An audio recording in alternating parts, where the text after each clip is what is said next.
Živjo, spet jaz, Ivana. In kot obljubljeno, danes se bomo pogovarjali o produkciji.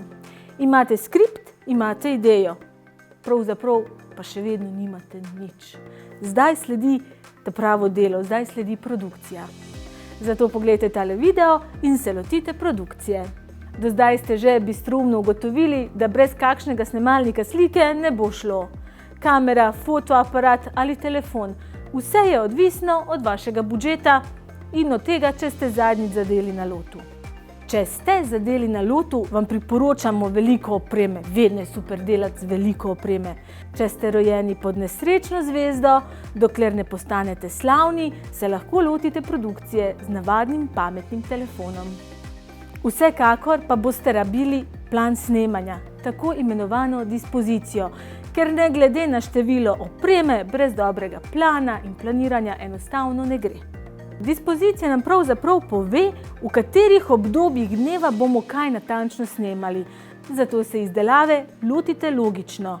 To pomeni, razmislite, preverite, v katerem obdobju dneva boste kaj snemali. Preverite, v katerem prostoru boste snemali.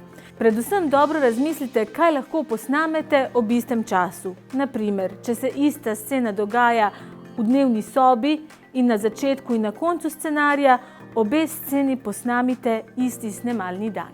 Tako boste privarčevali in sredstva in čas. Bodite pozorni tudi na svetlobo. Najlažje je snemati v prostorih, kjer se svetloba ne spreminja preveč. To pomeni v dobro osvetljenih studijih. Če nimate denarja za lučkarja in studio, poizkusite jutranje scene posneti zjutraj, popoldanske pa popoldan in izogibajte se snemanja v temi, ker je zelo drago. Seveda morate paziti tudi na to, kaj se v vašem kadru dogaja. Če ste sredi romantične scene, kužka, ki seksata v ozadju, nista glih najbolj primerna. Kamera teče? Odlično, snemate nemi film. Pazite, zvok s kamere ali s telefona ponavadi ni dovolj dober. Zato morate ljudi, ki govorijo, ozvočiti z mikrofonom.